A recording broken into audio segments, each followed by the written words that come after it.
Hello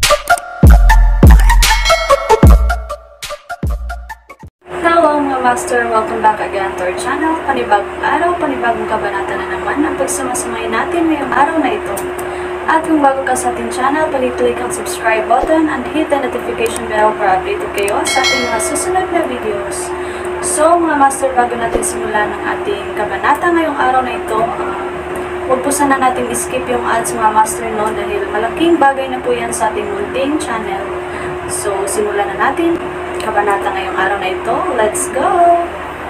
Kabanata 11 hanggang 30. Kabanata 11. Pinapaalis mo ba ako? Tumawa si Harvey. Paano hihilingin ng isang empleyado na umalis sa amo? Hindi mo ba naiintindihan ang mga salita ko? I'm asking you to leave. Kahit sinong nag-recruit sa'yo, wala akong pakialam kung ano man ang background mo. In short, lumabas ka na. Kinagat ni Wendy ang kanyang mga ngipin. Naglabas siya ng isang stack ng pera mula sa kanyang bag pagkatapos magsalita at itinapon ito sa lupa. She said fiercely, hindi ka aalis, di ba? Di ba pera lang ang gusto mo? Kunin mo ang pera at lumabas ka. Sa sandaling ito, isang nakakabinging busina ang tumunog, ang mga empleyado ay mabilis na naghiwalay, dahil isang Bentley ang nagpadala ng huminto sa parking space ng presidente. Pagkatapos, isang babaeng nasa early 20s, nakasuot ng puting sando, pinong leather na pantalon, at nakapusod, ang mabilis na bumaba habang may hawak na pouch. Ang kanyang hitsura ay halos kapareho ni Wendy, ngunit ang kanyang ugali ay hindi maihahambing kay Wendy. Hindi man lang siya tumingin sa ibang tao at mabilis na naglakad papunta kay Harvey.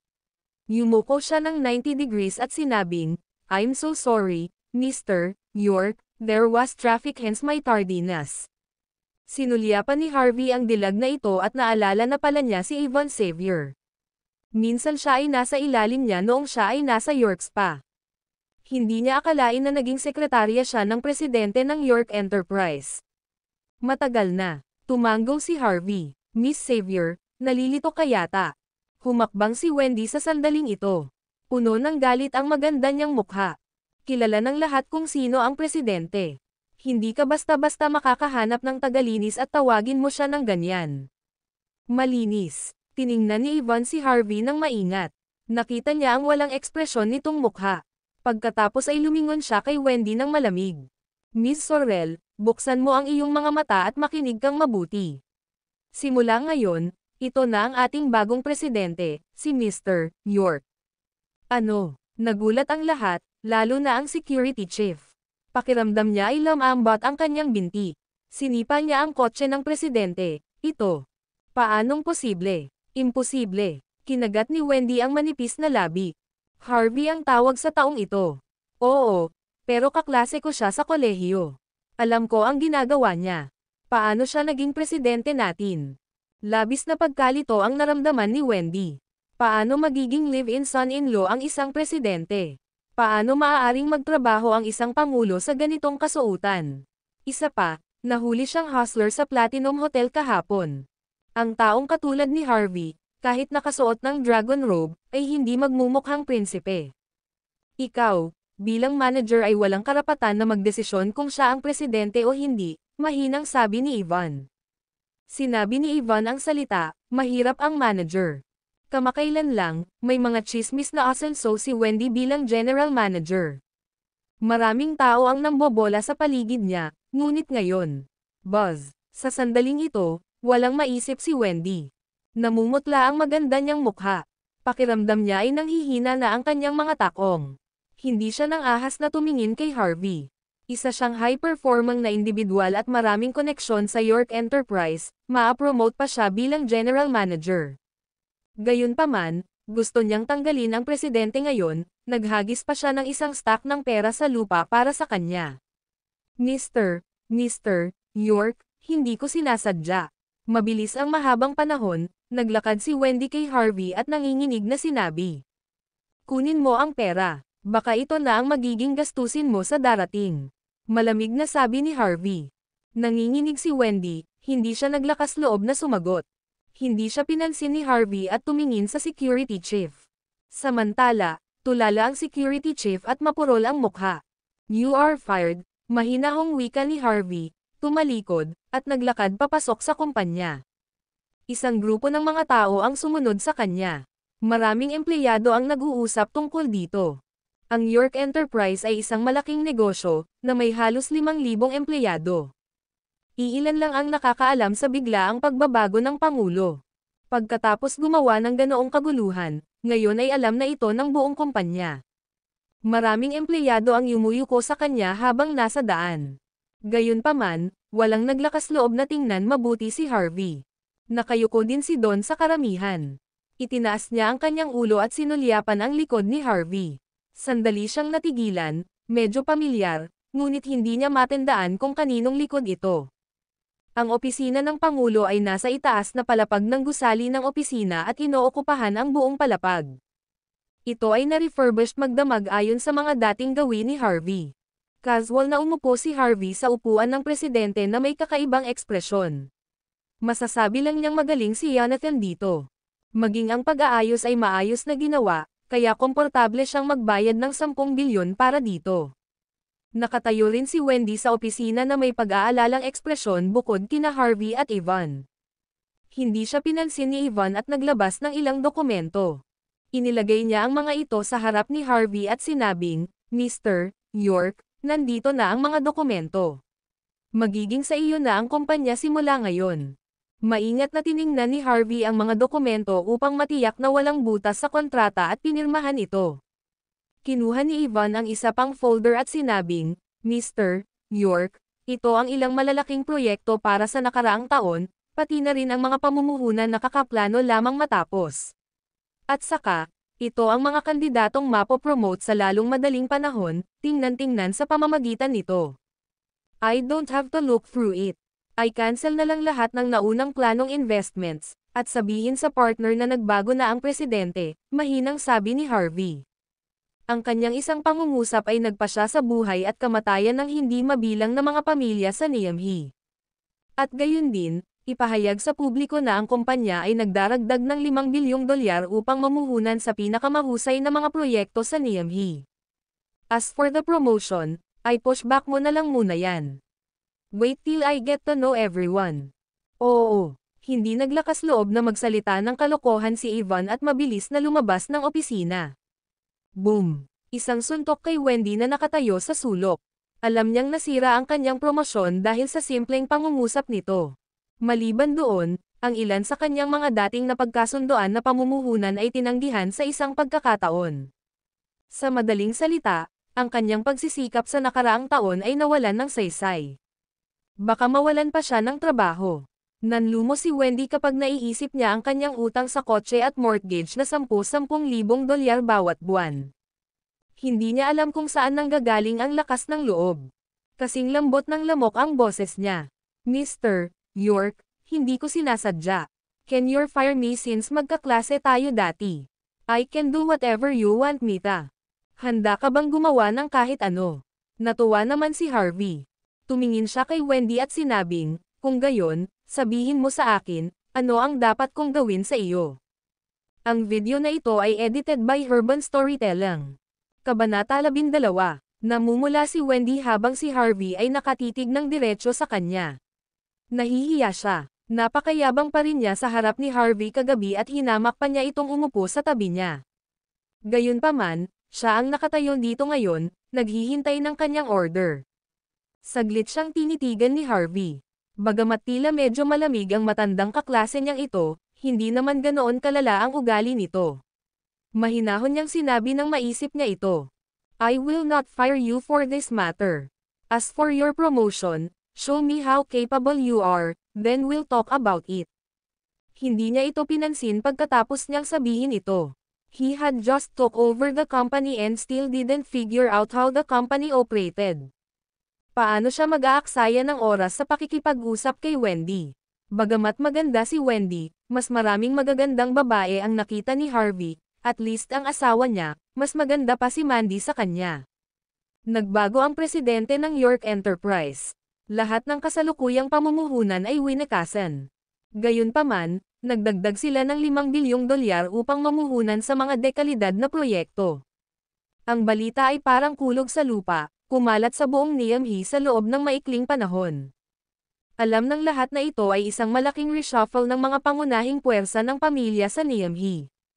Kung ang anumang pamilya ay makakakuha ng York Enterprise na mamuhunan sa kanilang mga proyekto, ito ay mabilis na lalago at sa huli ay magiging isa sa mga nangungunang pamilya sa Niamey. Ang pamilya Zimmer ay tiyak na hindi mananatiling walang malasakit. Kaagad na nagdaos ng hapunan ng pamilya si Senior Zimmer at hiniling na dumalo ang lahat ng miyembro ng pamilya. Mabilis na tinawagan ni Mandy si Harvey. Pagkatapos ay hiniling niya sa kanya na umuwi at maghanda ng magkasama sa hapunan. Nagmamadaling umuwi si Harvey. Samantala, nakaupo na si Mandy sa kanyang pulang Porsche, tinitingnan ang telepono ng walang pasensya. "Honey, late na ako." Tumakbo si Harvey at lumapit kay Mandy. Naka-halter dress si Mandy ngayong gabi, na may kakaibang rose brooch sa dibdib. Ang puso ng prog. Bahagyang lumiwanag ang mga mata ni Harvey. Alam niya kung saan nanggaling ang bagay na ito. Hindi niya akalain na magugustuhan niya ang bagay na binigay nito sa kanya kaya hindi na siya makapaghintay na gamitin ito ngayon. Gayunpaman, malungkot na nakatitig si Mandy kay Harvey. Malamig niyang sinabi, "Kung patuloy kang tumingin sa akin ng ganito, huhukayin ko ang iyong mga mata." Okay. Nagulat si Harvey. Hindi niya inaasahan na matuklasan siya ni Mandy. Kaya naman, dali-dali niyang inilihis ang tingin sa ibang direksyon. "Also, tonight is the family dinner. Just behave yourself.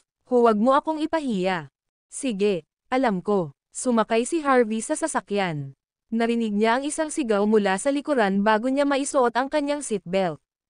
"Harvey, punit-punit ba ang suot mo para sa hapunan ng pamilya? Bakit amoy hot pot ang amoy mo? Don't tell me na nakuha mo ang mga damit na ito sa tambakan ng basura." Ang kanyang biyenan, lalong nanlamig ang mukha ni Lillian. Habang tinitignan niya ang live-in na manugang na ito, mas lalo siyang naasar dito. Si Lillian ay nagsuot ng maikling evening gown, na nagpapakita ng kanyang mga payat na binti. Siya ay mature at sexy, matikas at disente, mapagbigay at kaakit-akit. Grabe ang styling ni Harvey kumpara sa kanya. Gayunpaman, hindi nais ni Harvey na makipagtalo sa kanya. Ngumiti lang siya at tumabi. Nanginginig sa galit si Lillian at sinabing, "Gagaw ka ba o bingi? Para kang basura. Paano ka pinakasalan ng anak ko sa simula pa lang? Isang kamalasan sa pamilya Zimmer. Ina, huwag kang magalit. Masisira ang makeup mo." Bumantong hininga si Mandy na nagmamaneho at sinabing, wala siyang may komento tungkol sa hitsura ni Harvey. "Pwede bang hindi ako magalit? Naiinggit ako sa pagtingin sa buhay ng iba. Bakit ganito ang buhay ko?" Tinuro ni Lillian si Harvey. "I'm telling you, don't think that it's okay kung hindi ka magsasalita.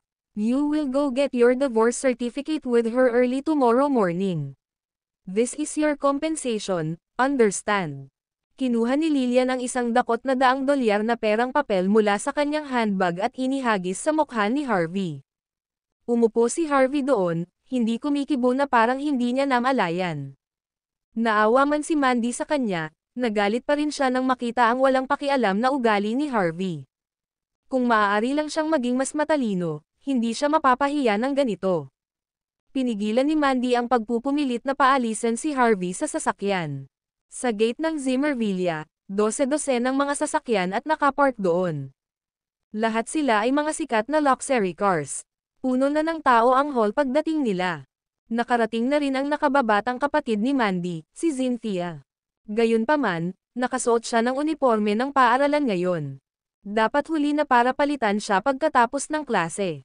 Gayunpaman, ipinakita ng uniforme ng paaralan ang kanyang kakaibang kapaligiran ng kabataan. Ang mga kapatid na babae ng pamilya Zimmer ay ang pinakamagandang hitsura. Magiging napakaganda rin ni Cynthia pagkatapos niyang lumaki. Umupo sila at dumating ang ibang kapamilya para kumustahin. Sa pagkakataong ito, si Harvey ay parang isang invisible na lalaki. Walang nag-abalang tumingin sa kanya. Wala siyang pakialam. Ganon din naman ang status niya sa pamilya Zimmer. Nandito siya ngayong gabi para makisaya. Kaya, ito ay mas mahusay na kumain ng higit sa anumang bagay. Gayunpaman, mayroon pa ring gustong magbigay sa kanya ng isang mahirap na oras. Umupo si Cynthia sa tabi niya at malamig na sinabi, "Loser, alam mo ba, simula bukas, kailangan mong umalis sa pamilya Zimmer. Ang video na ito ay edited by Urban Storytelling. Kabanata 13. Ha! Saglit na natigilan si Harvey at nakalimutang lunukan ang steak sa kanyang bibig, bakit hindi niya alam kung kailan ito mangyayari. Lalong naiinis si Cynthia nang makita niyang lumalamon si Harvey. Malamig niyang sinabi, hindi ako natatakot na sabihin sa iyo. Opisyal nang nag-propose si Kuya Don ng kasal sa pamilyang Zimmer. Ipapadala niya ang mga dote ngayong gabi. Kung matalino ka, basta huwag kang gagawa. Kung hindi ka. Napangisi si Cynthia sa sinabi nito. Kahit na ang pamilya Zimmer ay nagpatakbo ng isang lehitimong negosyo, mayroon pa rin silang ilang mga bodyguard sa pamilya. Kung gustong manggulo ng talunan na ito, tiyak na ipapabagsak nila siya. Well, everyone, keep quiet. Senior has something to announce. Sa pinakamataas na posisyon, inabot ni Senior Zimmer ang kanyang kamay at kumatok sa mesa. Inaasahan niya at sinabing, dapat narinig ninyong lahat ang tungkol sa balita, di ba? Hindi sigurado kung bakit, ngunit biglang nagbago ang presidente ng York Enterprise. Tinapos na ng bagong presidente ang lahat ng mga pamumuhunan na napag-usapan noon. Karagdagang $5 bilyong papondohan para mamuhunan. Hindi ko alam kung gaano kahiwaga ang bagong presidente, ngunit ang kanyang hitsura ay isang magandang pagkakataon para sa pamilya Zimmer. Maraming pamilya at negosyo sa Niamey ang naapektuhan. Masasabing magkakaroon ng malaking reshuffle sa Niamey. Ang pamilyang Zimmer ay itinuturing na isang mayamang pamilya sa Niamey sa paglipas ng mga taon. Ngunit tanungin natin ang ating mga sarili ng totoo, tayo ay isang pangalawang klaseng pamilya lamang. Kung gusto nating magkaroon ng mas malaking impluwensya sa Niamey at gusto nating lumago pa ang pamilya Zimmer, hindi sapat ang mayroon tayo ngayon. Kung gusto natin, ang pamilyang Zimmer na maging isang first-class na pamilya, at maging isang top-class na pamilya na may impluwensya sa Southlight sa hinaharap, hindi natin dapat palampasin ang pagkakataong ito.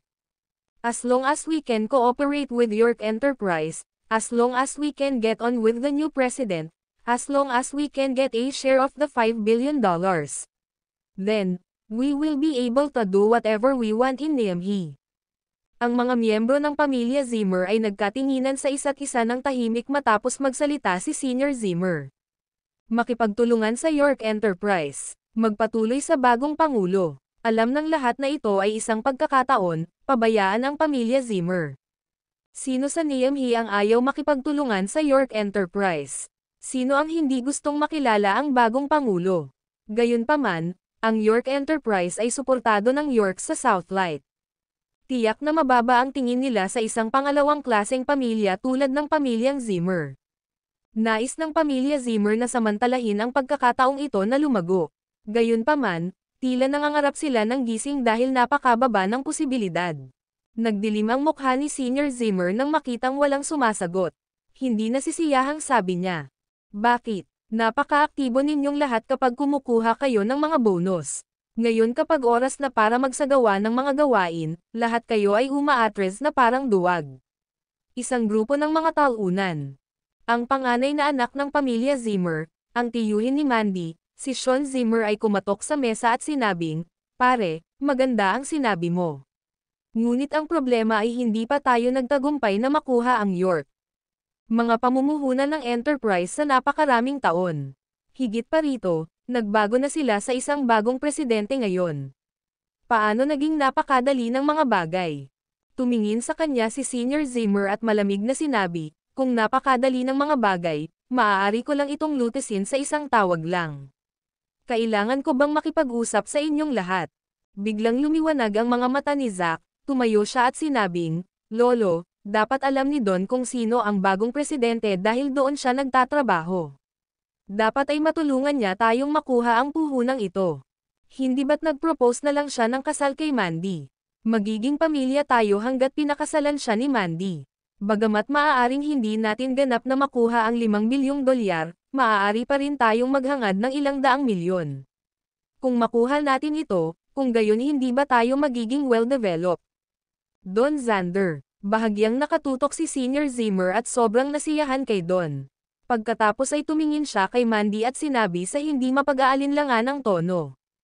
Mandy, Don has always been in love with you. At saka, we, the Zimmer family need your help. Marry him.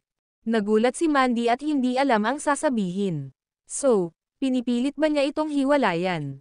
Ngunit, nagsalita na ang ibang miyembro ng pamilya Zimmer bago pa makapagsalita si Mandy. Mandy, kailangan natin itong puhunan.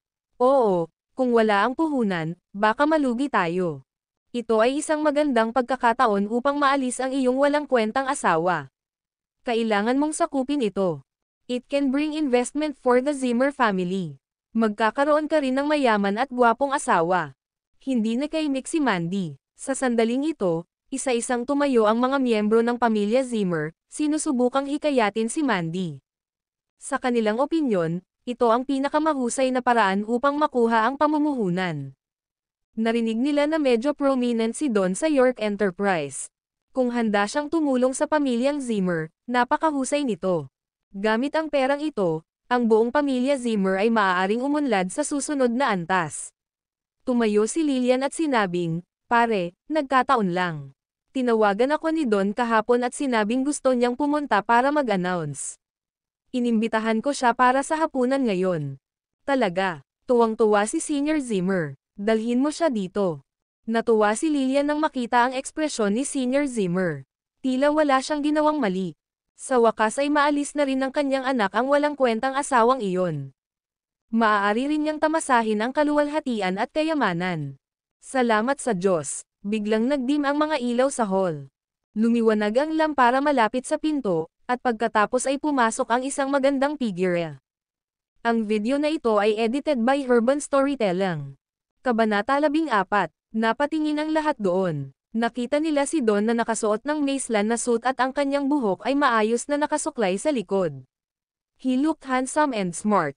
He was holding a gift box at his hand and walked in with a smile. "Let us welcome Mr. Xander with warm applause." Sigaw ng isang binata. Lahat ng klase ng palakpakan ay biglang narinig. Ito ay malinaw na ang isang kabataang may talento tulad ni Don ay mas kinikilala at tinanggap ng pamilya Zimmer kumpara kay Harvey.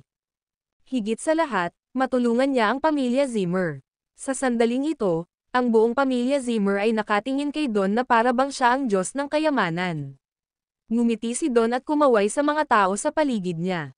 Para siyang bituin na naglalakad sa red carpet at para rin siyang high flyer. "Senior Zimmer, I'm sorry to bother you. I come here uninvited. However, I am a straight-up guy. Kaya, magsasalita ako kung may sasabihin ako."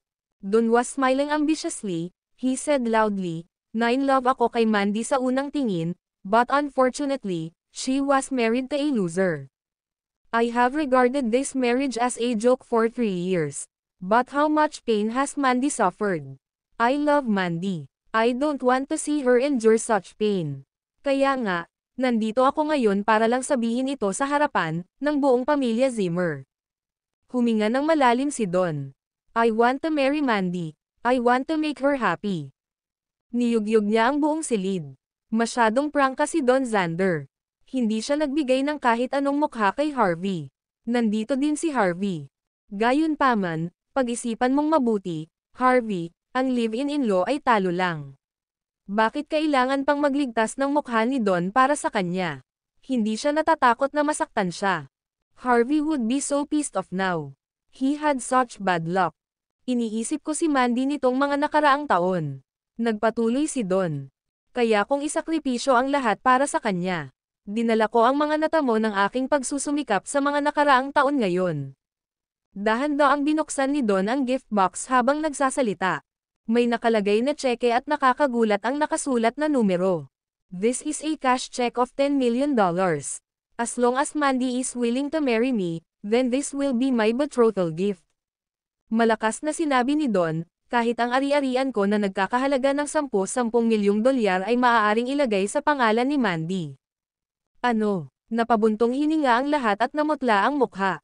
Kinuha ng mga tao ng pamilya Zimmer ang tseke at iniabot ito kay Senior Zimmer. Nagningning ang mga mata ng lahat sa sandaling ito. Ang $10 milyong ay tiyak na hindi malaking bagay para sa pamilyang Zimmer. Bagamat ang pamilyang Zimmer ay isang pangalawang klaseng pamilya sa Niamey, ang mga ari-arian nito ay higit sa $1 bilyong. Gayunpaman, nakapaglabas si Don ng kabuoang $10 milyon na cash. Para sa anumang pangunahing pamilya, karamihan sa kapital ng pamilya ay mga fixed asset. Madalas silang kulang sa liquidity o mababa ang liquidity. Kung isinasaalang-alang ang pamilyang Zimmer bilang halimbawa, mabuti na magkaroon ng 10-10 milyong pera sa aklat. Kung makukuha ng pamilyang Zimmer ang pera mula kay Don, maaari nilang dalhin ang negosyo sa susunod na antas. Samantala, bumaling ang tingin ng lahat kay Mandy. May mga babaeng umaasa na sila na ang ni-propose ngayon.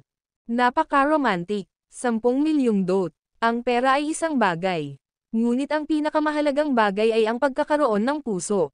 Yes, this kind of love is so enviable, why could no one treat me like this? Maraming tao ang nag-uusap tungkol dito. Ang mga lalaki ay naninibugho, inggit ang mga babae. Lalo na sa ilang babae, nababaliw sila kay Don. Si Lillian at Cynthia ay nakatingin kay Don ng may kasiyahan. Pagkatapos ng lahat, siya ay isang talentado at gwapong lalaki. Siya ay 1,000 beses na mas mahusay kaysa kay Harvey. Nagpatuloy si Don. Mandy, natanggap mo ba ang Prague Roses na may kasamang Heart of Prague kahapon ng hapon? Regalo ko yan. Puno ng pagmamalaki ang Don pagdating dito. Ipinaalam sa kanya ng kanyang especially iya sa kumpanya ni Mandy ang tungkol dito kahapon ng hapon. Nagkunwari lang siyang nagpadala pagkatapos niyang makumpirma na hindi ibinunyag ng taong nagbigay ng regalo ang kanyang pagkakakilanlan. Maniniwala pa rin ang lahat sa sinabi niya. Ano? Ang puso ng Prague. The legendary Heart of Prague. Ito ba ang suot ni Mandy ngayon? Isa lang daw sa mundo. Napakahalaga, pero hindi mabenta. Hindi ito mabibili ng pera. Mr. Xander, hindi ka kapanipaniwala. Ito. Maraming babae ang namangha nang bumagsak ang tingin nila kay Mandy. Ang puso ng Prague, ang maalamat na hiyas. Ito ay sama-samang idinisenyo ng maraming kilalang art masters. Kilala ito bilang ang kayamanan ng Prague. Hindi nila akalain na lilito ito ngayon dito. Biglang tumayo si Harvey. This time, nagalit siya. Masyadong walang hiya si Don. Siya ang nagregalo ng puso ng Prague sa kanyang asawa. How dare he falsely claim that it was his gift? Ang nakakainis pa ay naniwala ang lahat sa kanya. Ang video na ito ay edited by Urban Storytelling. Kabanata 15. Si Mandy na sa simula ay nakaramdam ng kakaiba sa loob, naramdaman ang init sa kanyang puso sa sandaling ito. Isang hindi maipaliwanag na pakiramdam ang bumalot sa kanyang puso. Naramdaman na niya na ang mga rosas ay ipinadala ni Don kahapon. Dahil umamin si Don ngayon, tama nga siya tungkol dito. Hindi niya akalain na gagawin ni Don ang sinabi nito. Kakausap lang niya tungkol sa Prague Roses kahapon ng umaga. Pagkatapos, ang mga rosas ay ipinadala sa kanya sa hapon at kasama ang puso ng Prague sa loob nito. Ang bagay na ito ay hindi madaling mahanap. Kaya naman, matagal na niya siguro itong pinlano para sa kanya, di ba? Bagamat alam ni Mandy na hindi siya papayag sa kasal na ito dahil siya ay isang babaeng may asawa, siya ay naaantig at nahihiya pa rin. Hoy, nakita niyo ba? Nakakatawa yung ekspresyon ni Harvey. Nagulat siya. Ha ha ha. Samantala, tumayo si Zach, tinuro ang direksyon kung nasaan si Harvey, at tumawa. Maraming tao ang nakakita sa ekspresyon ni Harvey at kinutya siya matapos marinig ang sinabi ni Zach. Talagang napakadilim ng mukha ni Harvey sa mga sandaling iyon. Hindi dahil sa kung ano paman, kundi dahil napakawalanjiya ni Don. Nagkunwari siyang nagpadala at inalis ang kanyang pagsisikap. Hindi ba siya natatakot na ma-expose? Mr. Xander, tignan mo ang ekspresyon ng live-in-in-law natin. Di ba parang gusto kanyang suntukin? Nagpatuloy si Zach. Does he dare? He's such a coward. I don't think he would dare to touch Mr. Xander at all, right? Ha ha ha. He is no match for Mr. Xander. If he dares to do it, we'll beat him to death. Why? Don't you dare to speak. Natatakot ka ba? Tumawa si Zach. Harvey, you're such a loser. He was coming for your wife tonight and you didn't even say a word about it. Aren't you such a failure? Ha ha ha. Mas masayang nagtawanan ang lahat sa paligid nang matapos siyang magsalita. Mandy's face darkened. She was still Harvey's wife nominally. Kung si Harvey ay pinapahiya, kung gayon hindi siya mas mahusay kaysa sa kanya. Kung alam niyang magiging ganito ngayong gabi, hindi na niya ito dinala rito. Si Lillian na nasa gilid ay malamig na tumitig kay Harvey. Bakit? Gusto mo pa bang magalit? If you dare to make any trouble tonight, then we'll see. Harvey, bakit takot na takot ka sa biyenan mo? Hindi ka man lang ba naglakas loob na magsalita? Halika, magsalita ka. Ano sa tingin mo ang proposal ni Mr. Xander kay Mandy? Agree ka ba o hindi sumasang-ayon? Halika, sabihin ang iyong isip. Ayaw bitawan ni Zack si Harvey. Gusto lang niya itong pagtawanan at ipahiya. Siguradong nag-enjoy si Zack. Tumingin si Harvey kay Zack pagkatapos marinig ang kanyang mga sinabi. Marahan niyang sinabi, okay, kung gusto mong sabihin ko, sasabihin ko. I'll talk about the other matters later. But I was the one who sent the heart ng Prague kay Mandy. Ayokong may ibang mag-claim dito. Tahimik ang buong villa sa sandaling ito. Maraming tao ang hindi makapaniwalang nakatingin kay Harvey na para bang nabunggaw sila ng multo. Hahaha, maya-maya ay may nagsimulang tumawa, at ang buong karamihan ay nagtawanan. Hahaha, nakakatuwa ang batang ito. Sabi niya, siya daw ang bumili ng Heart of Prague. Alam ba niya kung magkano ang bagay na iyon? Maraming tao ang nagsabi na siya ay bobo, ngunit hindi ako naniwala. Ngayon, naniniwala ako. Ang batang ito ay dapat na sinipa sa ulo ng isang baboy. Oh my gosh, napakawalan GM mo. How dare you say na ikaw yun nung si Mr. Xander ang nagpadala? Sa gitna ng karamihan, ang mga mata lang ni Don ang bahagyang kumaibot. Gayunpaman, mabilis siyang nag-react at agad nang umiti ng mapaglaro. Hinahampas ni Zack ang mesa, tumatawa habang nakasandal. Tumawa siya at tinuro si Harvey. Harvey, ang galing mong magpanggap.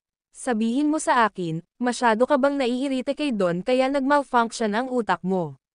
Sa tingin mo ba may maniniwala sa'yo? Well, kahit labag sa kalooban kong maniwala sa'yo, then you have to tell me, where nakuha mo ba ang bagay na ito? I ordered someone to buy it, mahinahong sabi ni Harvey. Hiniling niya sa mga York na ipadala sa kanya ang bagay na ito, kaya binili niya ito. You asked someone to buy it. Pilit na pinipigilan ni Zack ang pagtawa. He then said, then tell me, magkano ang nagastos mo? It's free. May nagbigay sa akin dahil kailangan niya akong tulungan siyang ayusin ang ilang bagay, mahinang sabi ni Harvey. May humingi ng tulong sa iyo at ibinigay sa iyo. Napatahimik na lang si Zack, at ngayon ay tumawa na naman siya. Ha ha ha ha, nagtawanan na naman ang buong crowd. Nakakatuwa itong si Harvey. May humingi ng tulong sa kanya at ibinigay sa kanya. Hindi niya siguro tinitingnan ang sarili sa salamin. Sino ang hihingi ng tulong sa kanyang makulat na anyo? Ano ang magagawa niya? Then tell me, ano ang ipinagagawa niya sa iyo? Nagpatuloy sa pagsasalita si Zack na may mapanuksong tingin. Gusto niyang mag-invest ako, sinabi ni Harvey, gamit ang pamumuhunan ng York Enterprise. Puff, nagspray ng laway si Zack. Harvey, do you think that you can get involved with York Enterprise just because your surname is also York? Gising ka na ba? Si Don na kanina lang nanunood ay napasulyap kay Harvey sa sandaling ito, na may mapanuksong ekspresyon sa mukha. Loser, sinasabi mo ba na maaari kang magpasya sa paggamit ng mga pondo ng aming kumpanya? Dapat kasing ingatan mo kung ano ang lumalabas sa iyong bibig pati na rin ang pumapasok dito. How dare you pretend to be in contact with our company, York Enterprise? Naisip mo na ba ang mga kahihinatnan? Consequences. Don, middle-level employee ka lang. Nanloloko ka rin at nanloloko gamit ang pangalan ng York Enterprise. Naisip mo na ba ang kahihinatnan? Malamig na sabi ni Harvey. Ngumisi si Don, napakatalo mo. Para kang palaka sa balon at wala kang alam. Hindi mo maisip ang posisyon ko sa kumpanya. Ako ang project manager ng York Enterprise. Kahit isang katlo ng ang $5 bilyong sa pagkakataong ito ay kailangang dumaan sa akin bago magpatuloy ang pamumuhunan. Loser, naiintindihan mo ba ang ibig sabihin nito? Mukhang galit na galit si Don. Ibig sabihin, ako ang nagdedesisyon sa pagtaas at pagbaba ng maraming pamilya at negosyo sa NME. Tumingin si Zack kay Don ng may paghanga. Tapos tinuro niya si Harvey at nginitian. Harvey, how dare you speak up broadly when you don't know anything? You're shaming and dishonoring the Zimmer family. Mr. Xander was an elite of York Enterprise, How can you doubt his status in the company? Harvey, I advise you to apologize to Mr. Xander. Kung hindi, mahihirapan ka mamaya. Mr. Xander, don't mind him too much. He just can't understand how noble your identity is. Kasama ka rito, madali para sa pamilyang Zimmer na makakuha ng ilang pondo para sa proyekto. Nanatiling tahimik si Harvey. Hindi napigilan ni Harvey na mapangiti habang nakikita ang mga kasuklam-suklam na mukha ng mga tao ng pamilya Zimmer. Tumingin siya kay Don at sinabing, narinig ko na ang $5 bilyong ay ganap na tinutukoy ng bagong presidente ng York Enterprise. Maaari bang makialam sa bagay na ito ang isang middle-level na empleyado na tulad mo? Naiinis si Don. Nagpapanggap ka bang alam mo ang tungkol sa internal affairs ng kumpanya natin? Ako ang kanang kamay ng bagong presidente. I have his complete trust. Hindi pa nakita ni Don ang bagong pangulo. Gayunpaman, hindi nito napigilan na kumilos sa harap ng pamilya Zimmer, dahil alam niyang hindi sila naglakas loob na tanungin ang kanyang sinabi. Tumawa ng malakas si Harvey. May tiwala ba sa'yo ang bagong presidente? Don, ang galing mo magsinungaling. Natigilan si Don. Maging ang pamilya Zimmer ay hindi rin naglakas loob na tanungin ang kanyang mga sinabi, bakit parang alam ng live-in na ito ang lahat. Ilang beses niyang tinignan si Harvey pataas-baba. Kinumpirma niya na hinding-hindi makikilala ni Harvey ang kanyang bagong pangulo. Pagkatapos ay malamig niyang sinabi, so, sinasabi mo na kilala mo ang ating bagong presidente. Kahit si Senior Zimmer ay hindi maglalakas loob na sabihin ang mga ganoong salita, sino ang nagbibigay sa iyo ng lakas ng loob na sabihin ito? Mr. Xander, please don't mind him. He's too shameless and didn't know where he stands. He is completely out of his mind. You don't have to care about him. Well, tingnan mo ang ekspresyon niya, baka isipin niya na siya ay kahanga-hanga. Tama na, bahagyang kumunat ang noo ni Senior Zimmer. Malamig siyang tumingin kay Harvey. Harvey, walang lugar para magsalita ka dito. Do you think you are that great? Get out of here. Oo, umalis ka nga dito. Huwag kang mahiya dito. Sinisira mo ang imahe at reputasyon ng pamilya Zimmer. Ngumiti si Don. Kinaway niya ang kanyang kamay para pigilan ang lahat. Pagkatapos ay sinabi niya, loser, hindi kita ibubuli ngayon. Bibigyan kita ng pagkakataon. Basta masasabi mo kung sino ang bagong presidente ng kumpanya natin, hihingi ako ng tawad sa iyo. Pero, kung hindi mo kaya, gagapangin mo ang pintong ito ng nakaluhod ngayon. Nai-imagine na ni Don na gumagapang palabas ng gate si Harvey pagkatapos niyang sabihin ito. Kaka-take over pa lang ng bagong presidente sa kumpanya ngayon at napakahiwaga niya. Hindi rin niya alam ang pangalan ng bagong presidente. Paano malalaman ni Harvey? Napakabait ni Mr. Xander. You are willing to give him a chance. Thank you for showing some respect toward the Zimmer family. Harvey, huwag kang masyadong mahiya. Bilasan mo at humingi ng tawad kay Mr. Xander. Harvey, sino ka sa tingin mo? Tumayo si Lillian, tinuro siya, at nagmura, sino ang nagbigay sa iyo ng karapatang gawin ang lahat ng gusto mo rito? Sa tingin mo ba ay high flare ka? How dare you keep pointing fingers here? Get out now. Ha ha ha. Nagtawanan ang mga tao sa paligid niya. Maging ang kanyang biyenan ay tumanggi na magbigay ng mukha sa kanya. Baka mamatay din itong manugang na ito. Kung noon pa man ay masunurin ng humingi ng tawad si Harvey. Gayunpaman, sa sandaling ito, tumaas ang mga sulok ng bibig ni Harvey. Malamig niyang tinitigan si Lillian. Naisip ni Mandy na medyo kakaiba. 3 taon na niyang kasama si Harvey. Siya ay palaging mahina. Hindi niya akalain na magiging hindi siya pamilyar kay Harvey sa ngayon. Dahan-daang tumayo si Harvey at tumingin sa paligid. Dahil sa mga pangit na mukha na iyon, hindi siya matiis. Huminga siya ng malalim at malamig na sinabi, hindi ba gusto ninyong lahat na malaman kung sino ang bagong presidente ng York Enterprise? Okay, sasabihin ko sa iyo ngayon. Ang video na ito ay edited by Urban Storytelling. Kabanata 16. Ang buong Zimmer Villa ay natahimik sa sandaling iyon.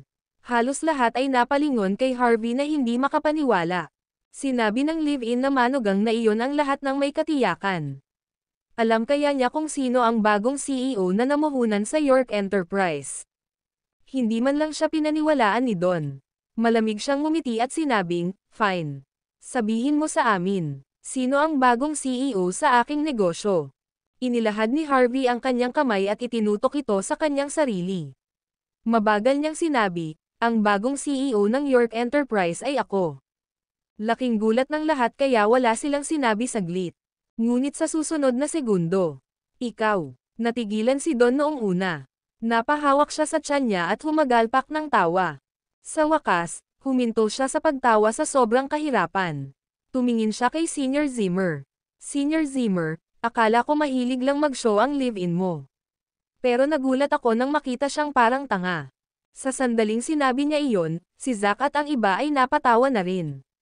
Nakatingin sila kay Harvey na parang tanga. Malamig na sabi ni Zack, "Harvey, live-in-in-law ka lang. Bakit ka nagpapanggap bilang CEO?" Kinukutya ni Quinn si Harvey. "Harvey, nakakatuwa bang kumilos ng ganito? Bakit ka ba nagsasalita ng kalokohan at nagyayabang dito?" Naging balisa rin si Lillian. "Harvey, bumalik ka dito this instant. Huwag kang magpakatanga. Harvey, huwag kang magalit at kumilos ng padalos-dalos. Hindi ka dapat nagsasalita ng kalokohan ng ganito. Kung kumilos ka ng walang ingat, masasaktan mo ang iyong sarili." Mukhang nag-aalala si Mandy. Akala niya ay nakatanggap ng matinding suntok si Harvey ng gabing iyon, kaya nagsimula siyang magsinungaling sa sarili, sa pag-aakalang siya ang bagong CEO ng York Enterprise. Lumakad siya ng ilang hakbang pasulong, balak niyang kaladkarin si Harvey. "Huwag ka nang magulo. Hayaan mong dalhin kita para magpakonsulta sa doktor. Mandy, mapapatunayan ko na ako ang bagong CEO ng York Enterprise. Please trust me." Kinuha ni Harvey ang kanyang telepono at ipinakita sa kanila ang isang pangalan na nasave niya sa kanyang listahan ng kontak. "Don, empleyado ka ng York Enterprise. Sigurado akong alam mo ang ibig sabihin ng pangalang ito," sabi ni Harvey. Casual itong sinulyapan ng Don. Sa sandaling makita niya ang pangalan, Ivan Xavier, hindi niya maitago ang kanyang ngiti.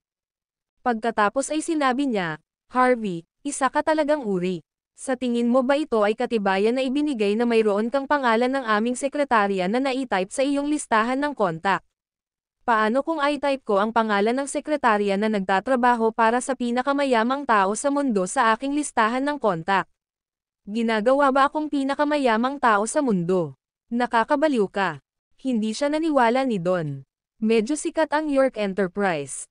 Halos lahat ng tao sa NIME ay alam kung sino ang mga bise-presidente at sekretarya na nagtatrabaho doon. Hindi lang nila alam ang pagkakakilanlan ng misteryosong bagong CEO. Normal lang na malaman ni Harvey ang tungkol doon, pero lampas na sa linya kung gagamitin niya iyon bilang ebidensya. Bakit hindi mo siya tanungin sa sarili mo? Sino ang bago mong CEO? Mahinahong sabi ni Harvey. Pagkatapos ay tinawagan niya ang numerong iyon at ibinigay kay Don. "Sige, gusto ko lang makita kung kaya mo bang tumawag." Hindi inisip ni Don na maabot ang contact number.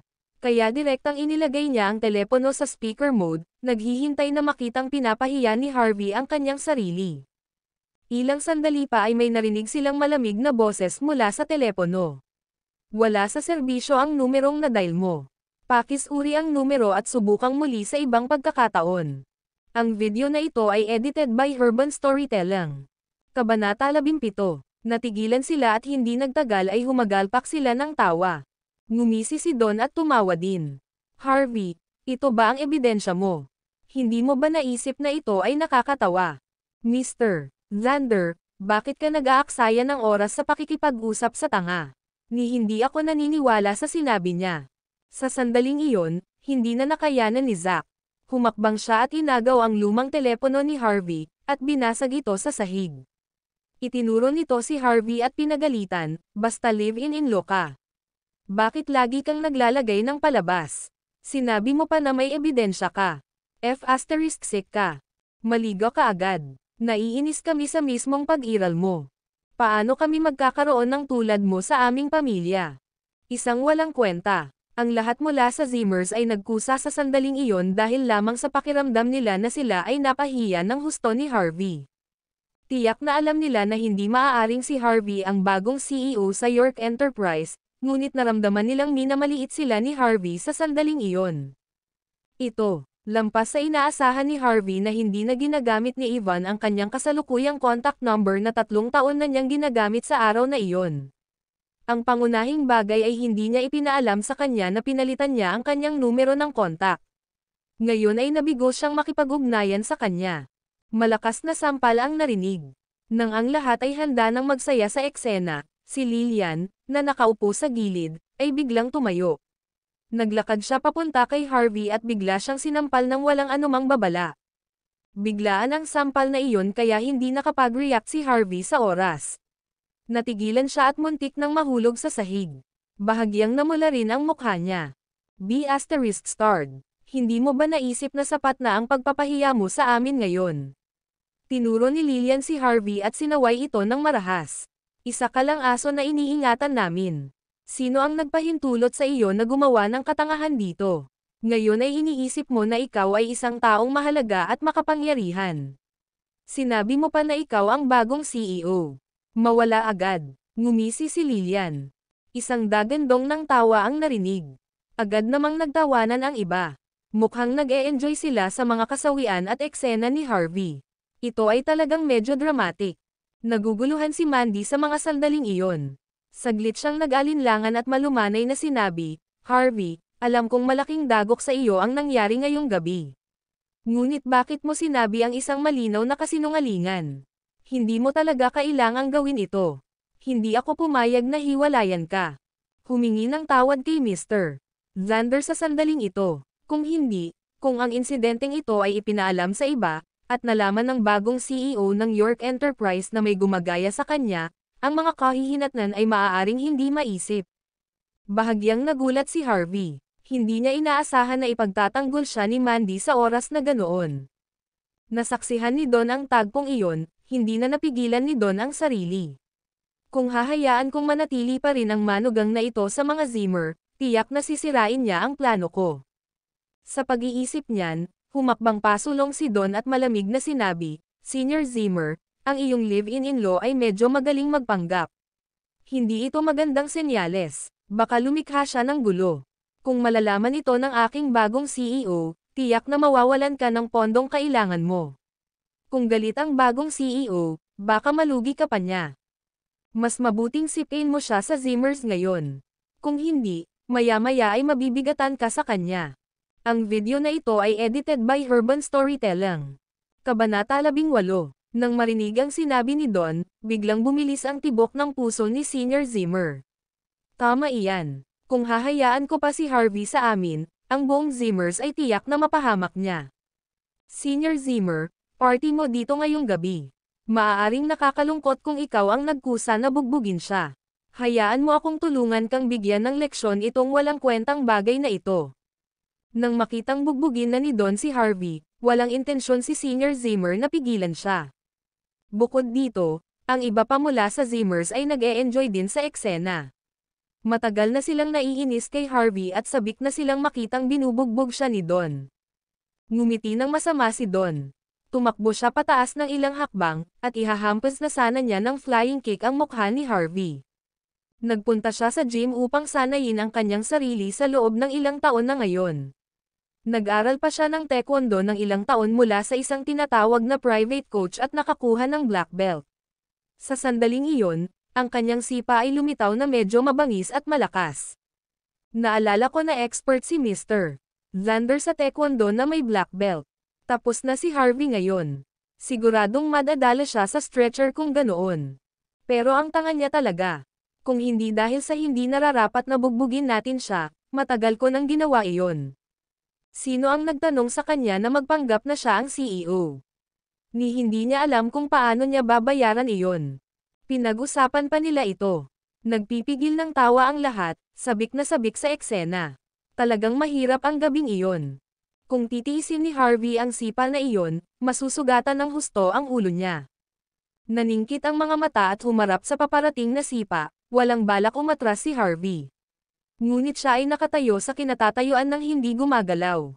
Harvey, aminin mo ang iyong mga pagkakamali sa sandaling ito. Lampas sa inaasahan ni Mandy na bahagyang mag-alala siya kapag nakita niyang malapit ng bugbugin ang walang kwenta. Marahil ay iningatan niya ito na parang aso sa loob ng mahabang panahon na nagsimula siyang magkaroon ng damdamin sa kanya. Maaari niya itong pag-alitan at bugbugin sa sarili niyang kagustuhan, ngunit ang iba ay ipinagbabawal na gawin iyon. Ang pasikat ng ***** mo. Ang lakas ng loob mong bugbugin ako. Hindi umatras si Harvey, ngunit malamig niyang sabi. Ito ay malinaw na ilang hindi praktikal na hakbang na itinuro ng isang kakilakilabot na coach. Ito ay tila napakalakas ngunit ginamit lamang para sa mga palabas. Bilang nakababatang henerasyon ng mga York, kailangang matutunan ni Harvey ang tungkol sa totoong martial arts mula sa murang edad. Natutunan ni Harvey ang Tai Chi, at ang alam niya ay ang Wu-style Tai Chi, na siyang pinakapraktikal sa aktwal na labanan. Bagamat hindi niya iyon ginagawa sa nakalipas na 3 taon, okay lang sa kanya na harapin ang ganoong hindi praktikal na hakbang ni Don. Magwala, mariing ibinaba ni Harvey ang kanang kamay pasulong, at hinawakan niya ang papasok na paa ni Don. Pagkatapos ay hinawakan niya ang mga paa ni Don at mabangis na itinaas ang kanyang binti. Isang malakas na kalabog ang narinig. Palibhas sa mataas sa himpapawid, si Don ay itinapon ni Harvey ng ganoon-ganoon. Lumingon siya sa gitna ng hangin. Pagkatapos ay marahas na bumagsak si Don sa sahig. Sa isang sandali, hindi man lang siya makabangon. Nanginginig siya, at hindi niya magawang pag-alitan si Harvey sa nangyari. Ang video na ito ay edited by Urban Storytelling. Kabanata 11. Napatulala ang lahat. Anong nangyayari? Yung walang kwentang tao, itinaas lang ng bahagya ang kanang kamay. Bakit tiniis ni Don ang napakalaking pagkahulog? Ganyan ba kagaling ang **** na yan? Totoo ba na ang bawat aso ay may kanya-kanyang araw? Ngunit karamihan sa kanila ay nadama na si Harvey ay nagkakaroon ng ilang paypang kapalaran, at si Don ay talagang kapos-palad.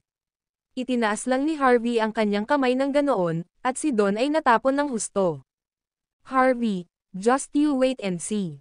Nakahiga si Don sa lupa, nanginginig. Sinubukan niyang bumangon. Sa pagkakataong iyon, tinuro niya si Harvey at pinagalitan siya, I'll ruin you. Babayaran kita nito. Maghintay ka lang at tingnan. Sa pagkakataong iyon, lahat ay nakatingin kay Don, na dumudugo ang ilong. Pagkatapos ay bumaling sila para ibinato ang mga nakakaawang tingin kay Harvey. Anong uri ng mga mapagkukunan mayroon ang live-in-in-law na iyon? Pero iba si Don. Siya ay isang middle-rankang na empleyado sa York Enterprise. Kung mayroon siyang ganoong intensyon, tiyak na magiging madali para sa kanya na sirain ng buo si Harvey sa isang pitik lang ng kanyang mga daliri. Ngunit hindi nag-abala si Harvey na pakialaman si Don sa sandaling iyon. Kinuha niya ang phone niya sa sahig at tinawagan si Jonathan. Hello, Harv. Anong mali? Sa kabilang dulo ng telepono, mukhang masigasig si Jonathan. Napatingin si Harvey kay Don na nakahandusay sa sahig. Sinabi niya sa malalim na boses, may isang empleyado sa York Enterprise na nanlilinlang sa lahat ng tao doon sa pamamagitan ng pagmamanipula sa pangalan ng Enterprise. Alisin mo siya.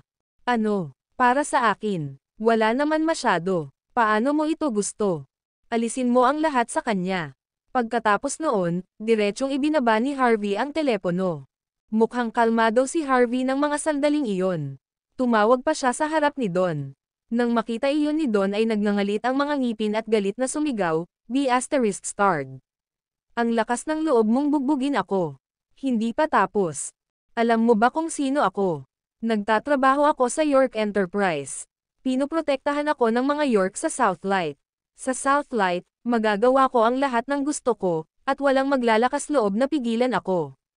Sa sandaling iyon, si Don ay napuno ng matinding galit, hanggang sa punto ng pagkawala ng kanyang isip. Kinagat niya ang kanyang mga ngipin at kinuha ang kanyang telepono upang tumawag ng walang malay. Pero nilagay niya sa speaker mode ang phone para lang ipakita ang sarili niya. Makalipas ang ilang sandali, narinig nila ang isang malalim at marangal na boses sa kabilang dulo ng telepono. Don, anong meron? Kuya Tyson, nabugbog ako. Oo, tama yan. Ito ang number 5 villa sa Royal Neighborhood. Brother Tyson, magsama ka ng mas maraming tao. Kailangan nating talunin ang **** na iyon, ng brutal. Sabi ni Don habang nagngangalit ang mga ngipin. Sa kabilang dulo ng telepono, tila tumatawa si Brother Tyson sa sandaling iyon. Pagkatapos ay mahinahon niyang sinabi, walang problema, malapit na ako. Pupunta ako doon sa loob ng 10 minuto. Habang binabaan ni Don ang telepono, malamig niyang tinitigan si Harvey at sinabing, anak ng Ab**Kirk. Huwag kang maglakas loob na tumakas. Gusto kong bayaran mo ito dito at ngayon, at hindi ka na makakaligtas hanggang bukas, ikaw ba? Alam mo ba kung sino si Kuya Tyson? Siya si Tyson Woods. Ang video na ito ay edited by Urban Storytelling. Kabanata 20. Sa pagbanggit kay Tyson Woods, lahat ng tao sa Zimmers ay nakahinga ng maluwag. Sino si Tyson? Siya ay isang tanyag na tao sa Niamey. Maraming tao ang gustong humingi ng pabor sa kanya, ngunit hindi nila ito nagawa. Yung future son-in-law Don, nagawa niyang hilingin na lumapit siya. Si Don ay talagang isang maimpluwensyang at makapangyarihang tao. Maging si Senior Zimmer ay tumingin kay Don ng may pagsang-ayon. Medyo nasiyahan siya sa manugang na iyon. Ayaw mo akong mabuhay hanggang bukas. Napakahusay. Napangiti si Harvey. Na-curious talaga ako. Malapit nang mawala sa iyo ang lahat, at isa kang walang kwentang tao na malapit nang mabangkarot. Iniisip ko kung paano mo gagawin iyon.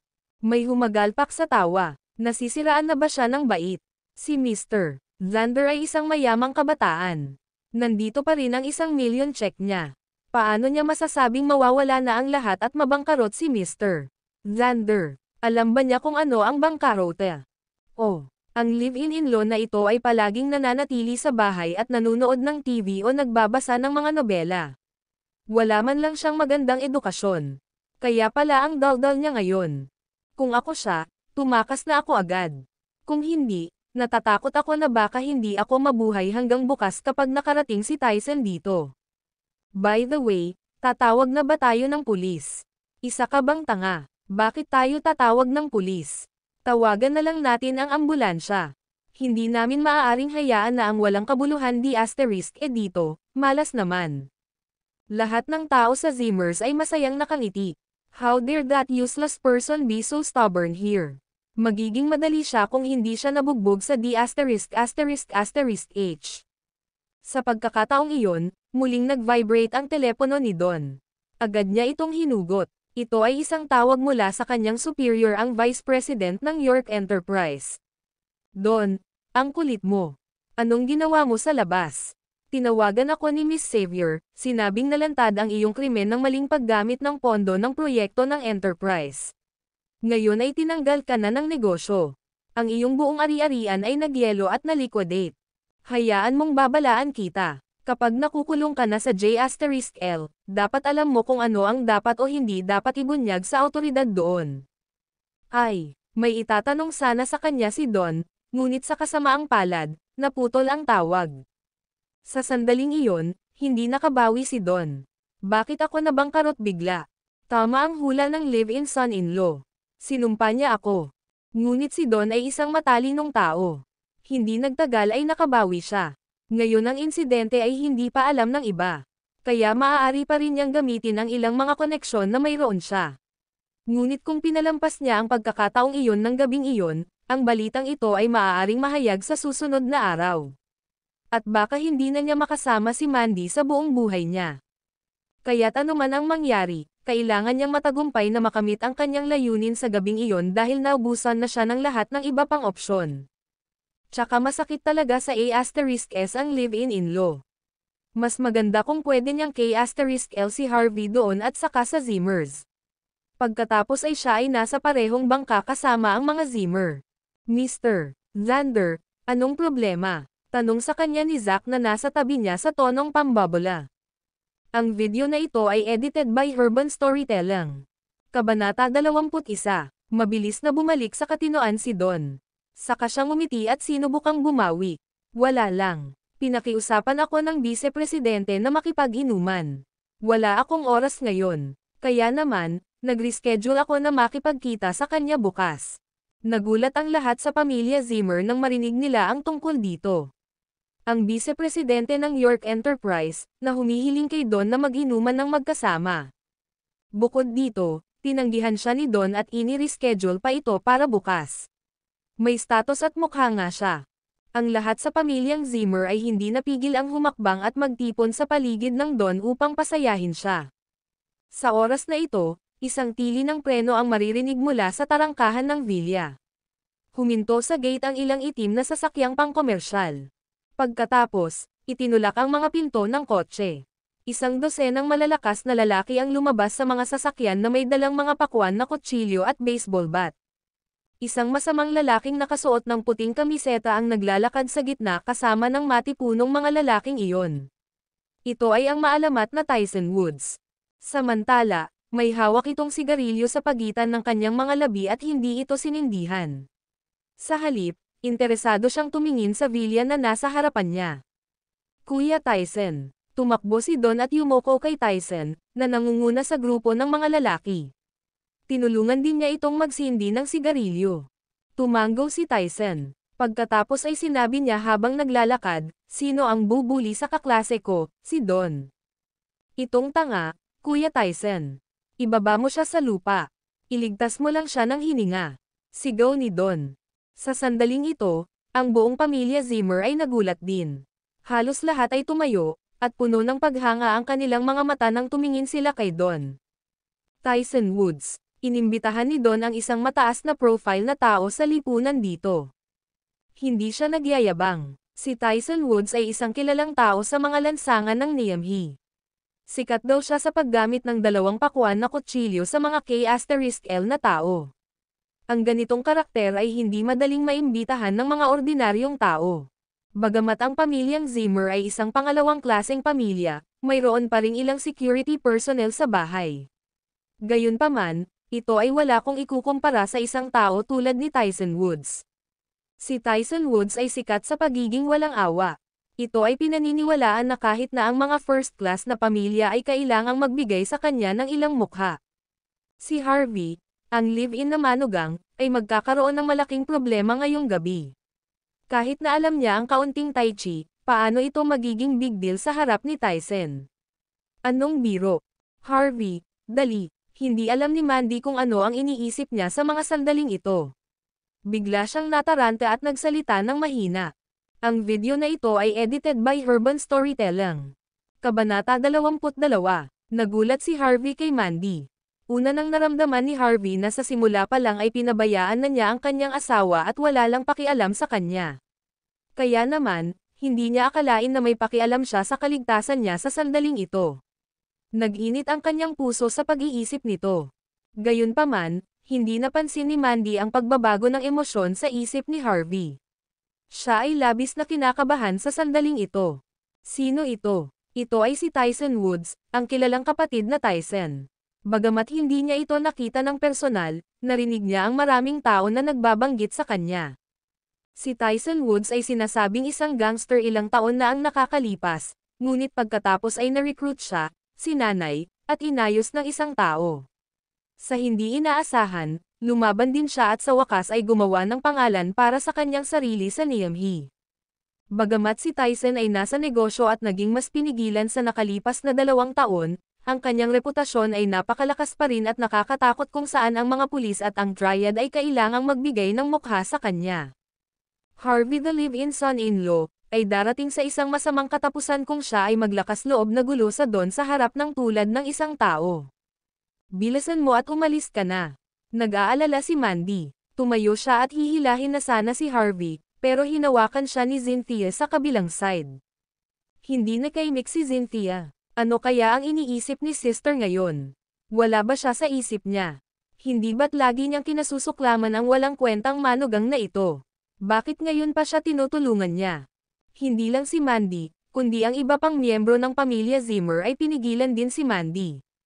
Sinaktan ni Harvey ang manugang ng pamilya Zimmer na si Don Zander ngayong gabi. Bukod dito, narito ang isa na sumusuporta kay Don the Great Tyson. Kung sino man ang kumampi kay Harvey ngayong gabi ay malamang na masaktan din si Tyson. Sa katunayan, ang mga taong ito ay sabik na mamatay si Harvey. Kahit na hindi nila ito iniisip, hindi nila siya tatayo. Ito ay tinatawag na pumikit at nanonood ng palabas. Zach, who was also shocked at this moment then said, "Mandy, what are you thinking? Bakit ka nag-aalala tungkol sa basurang ito? Buti na lang at wala siyang kinalaman sa pamilya Zimmer ngayon. Kung hindi, tayo, ang pamilyang Zimmer ay magkakaroon ng malaking problema ngayong gabi. How dare such a useless person provoke Mr. Xander? Kahit nabugbugin siya hanggang D********H, he deserve it. Tama, tama. Maraming miyembro ng pamilya Zimmer sa paligid ang tumango at sumang-ayon sa kanya. Noong una, wala lang. Gayunpaman, walang kwentang Harvey na ito ang nagdala kay Tyson Woods dito dahil lamang sa isang maliit na bagay. Paano ito magtatapos mamaya? Hindi niya ba naintindihan? Magiging okay ang lahat kung hahayaan na lang niyang bugbugin siya ni Don ng masunurin. Napakatanga niya at walang kwenta. Sa oras na ito, dahan-daang dumating si Tyson Woods habang nasa likod ang mga kamay. Bumuga siya ng usok habang naglalakad at sinabing, "Don, huwag kang mag-alala. Tinulungan mo akong kumita ng pera. Ako ay isang tao na palaging ibabalik ang pabor. Dahil may taong gustong manggulo sa'yo, sisirain ko siya ngayon." Tuwang-tuwa si Don. Mayabang na naglakad papalapit kay Harvey habang kinikilig. Palagi niyang banibiro si Tyson. Hindi niya inaasahan na darating si Tyson para tulungan siya ngayon. May mukha siya. Marami raw pamilya ang gustong imbitahan si Tyson sa hapunan, pero lahat sila ay tinanggihan. Sa suporta ni Tyson, ang kanyang kasal ngayong gabi ay magiging isang tapos na deal. Ang video na ito ay edited by Urban Storytelling. Kabanata 23. Paminsan-minsan din para kay Don na makipagsabayan kay Tyson.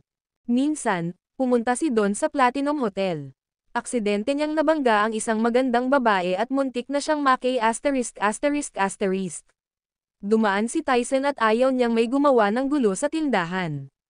Kaya naman, tinulungan niya si Don na malutas ang problema. Simula noon, alam ni Don na hindi sapat ang pagiging mayaman lamang. Kailangan niya ng mga kaibigan. Kaya naman, marami siyang naisip na makipagkaibigan kay Tyson at nag-alok pa siyang tulungan siyang pamahalaan ang kanyang pananalapi. Tinulungan niya si Tyson na magdala ng isang tiyak na halaga ng pera sa nakalipas na 2 taon, na siyang dahilan kung bakit siya nang ahas na tawagan si Tyson ngayong gabi. Gayunpaman, ang pamumuhunan ay hindi isang garantisadong merkado. May ilang beses kung saan nawala ng pera si Tyson, at nagnganga ang mga ngipin ni Don para tulungan siya.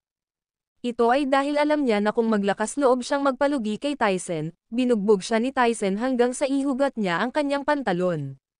Gayunpaman, sa totoo lang, dahil sinuportahan siya ni Don ni Tyson, tumaas din ang kanyang reputasyon sa mga nakababatang henerasyon sa Niamey. Maging ang mga tagapagmana ng ilang mga pamilyang pang-unang klase ay hindi naglakas loob na guluhin siya, na nagpatibay sa kanya ng isang pambihirang paraan sa nakalipas na 2 taon. Samantala, nasa 10 metro na ang layo ni Tyson kay Harvey habang may hawak na sigarilyo sa pagitan ng kanyang mga labi. Gayunpaman, medyo dim ang mga ilaw sa hall, at kasabay ng usok sa kanyang harapan, hindi niya makilala si Harvey. Sa sandaling ito, random niyang kinuha ang isang pakwan na kutsilyo, kinaladkad ito sa lupa, at naglakad patungo kay Harvey. "Tumakbo ka, mahal, tumakbo ka." Sa sobrang pananabik ni Mandy ay nakalimutan pa niyang tawagin si Harvey sa pangalan nito. Gayunpaman, napapaligiran siya ng maraming tao. Kaya naman, hindi siya makasiksik sa karamihan. Hindi maipaliwanag na sama ng loob ang nararamdaman ni Mandy sa mga sandaling ito na para bang napapanood lang niya ang isang laruan niya na inaagaw ng iba, bagamat hindi niya ito nagustuhan.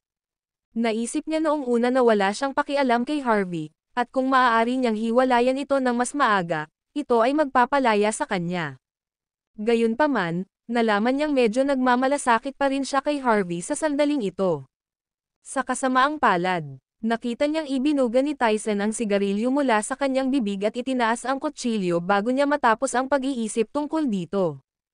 Habang ang sigarilyo ay nahulog sa lupa at ang usok ay nawala, sa wakas ay nakita ni Tyson ang figure sa kanyang tapat. Si Tyson ay nakitang nabigla, at ang kanyang mukha ay mapurol.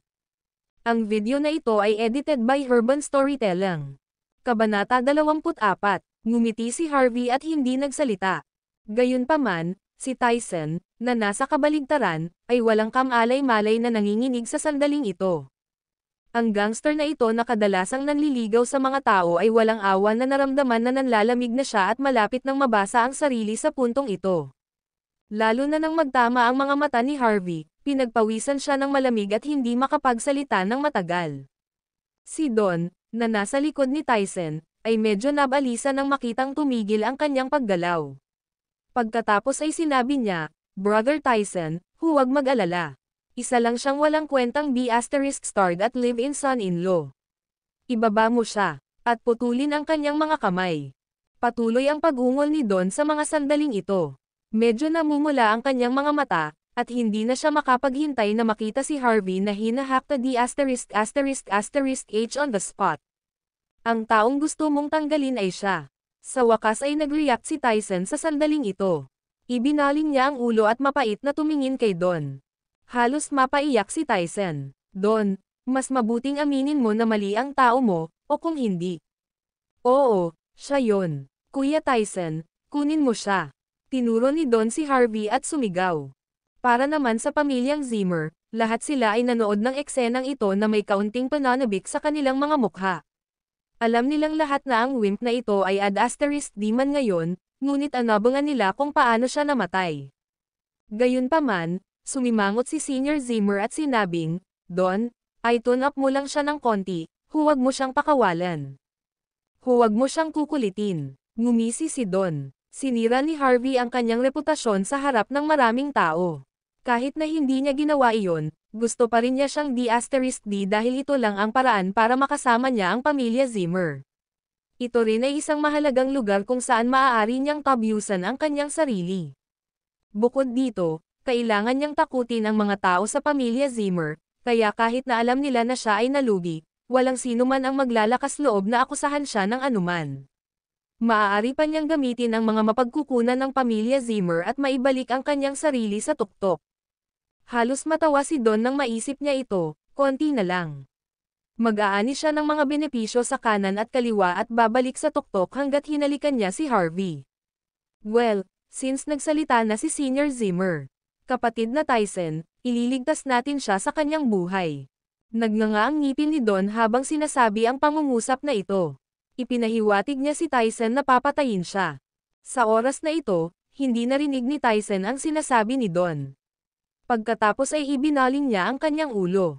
Ang pangit ng ngiti sa labi na mas malala pa sa pag-iyak. "Itong sa ****mabag. How dare he provoke, sir?" Hindi ba't, dinadala niya ang parol sa banyo, naghahanap ng ******h. Si Tyson ay bumuhos sa malamig na pawis. Hindi siya naglakas loob na kausapin si Harvey dahil nanatiling tahimik si Harvey. Muli niyang tinanong si Don, "Don, sigurado ka ba sa gusto mong tamaan, siya ba?"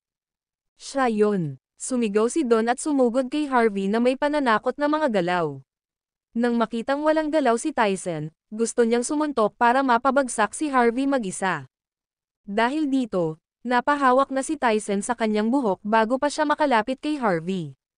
Ang video na ito ay edited by Urban Storytelling. Kabanata 25. Sampal, sampal, sampal. Ilang mahigpit na sampal ang ibinato sa mukha ni Don nang walang anumang babala, na naging sanhi ng pamamaga ng mukha nito at naging ulo ng baboy sa isang iglap.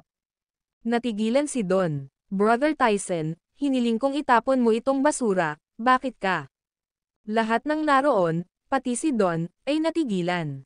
Ano ang nangyayari dito? Hindi ba si Tyson ang dakilang kapatid ni Don?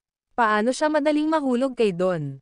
Mapapahiya ka, at gusto mo pa akong saktan. "I must ruin you today," sinipa ni Tyson si Don hanggang sa lumipad ito ng ilang metro palayo. Pagkatapos ay marahas na sinabi niya, saktan mo siya ng malakas." Ang mga subordinate na sumunod sa kanya noong una ay medyo nataranta, ngunit ngayon ay nag-react na sila. Ngayong nagsalita na ang amo, paano sila nananatiling tahimik at nanunood? "Saktan mo siya." Dumating ang isang dosenang tao na sumipa kay Don sa sumunod na segundo. "Bakit, Kuya Tyson, bakit mo hiniling na suntukin nila ako?" Sigaw ng Don at nagpagulong-gulong. "Hindi ito ang gusto ko." Nagkatinginan ang lahat ng miyembro ng pamilya Zimmer sa paligid. Hindi naman mabubugbog si Don dito, diba? Sa wakas ay hindi na nakatiis si Senior Zimmer. Pagkatapos ay umubo siya at sinabing, "Brother Tyson, please. Papatayin ko ang sinumang maglakas loob na magsalita ng walang kaparirikan ngayon." Matiim na tinitigan ni Tyson si Senior Zimmer. Saka siya naglakad pasulong at tinapakan ang mukha ni Don at dinurog ito ng husto. Natakot ang lahat sa sandaling ito. Parang may mag-e ngayong gabi. Sir Harvey. Lumakad lang si Tyson kay Harvey sa takot sa sandaling ito. Kailangan niyang bawiin ang salitang binitawan niya. Huwag kang mag-alala, itong lalaking naglakas loob na guluhin ka, aalisin ko siya ngayong gabi.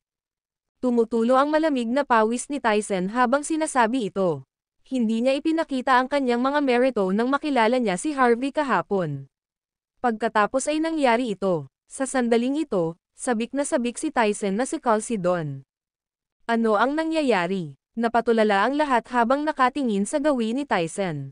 Ang video na ito ay edited by Urban Storytelling. Kabanata 26. Nakakakita ba sila ng mga bagay o nananaginip? Bakit napakagalang ni Tyson Woods ang business mogul sa walang kwentang live-in-in-law na ito sa sandaling ito? Ang kanyang saloobin ay parang nakikita niya ang kanyang ama. Paanong nakaya ng walang kwentang B***starred na ito? Maraming tao ang hindi napigil ang kurutin ang kanilang sarili. Dapat na naginip sila. Ito ay dapat na iyon. Natigilan din si Mandy. Ang kanyang pag-aalala sa simula ay naging ganap na pagkabigla. Paano ito mangyayari? Walang pakialam si Tyson sa ugali ng mga tao sa pamilya Zimmer. Sa sandaling ito, nagawa na niya ang lahat maliban sa pagluhod. He then whispered, "Hindi ko alam na ikaw pala. Hindi ako sasama kung alam kong ikaw iyon. Please, huwag kang magagalit." Sapat na. Sumimangot si Harvey at malamig na sinabi, "Pagkalipas ng maraming taon, kailangan mo pa ring lumapit para sa munting gulo na ito. Paano ka nahulog ng ganito kababa? Ito ay dahil ang B***starred na ito ay nakatulong sa akin na mamuhunan sa ilang mga stock, hindi nang ahas si Tyson na itago ito kay Harvey." Umiling si Harvey at mahinahong sinabi, "Nabangkarot na siya ngayon. Well, alam mo na ang gagawin." Tumalikod na siya at umalis pagkatapos niyang magsalita. Walang pag-unlad si Tyson. Medyo nadismaya si Harvey sa kanya at ayaw siyang kausapin.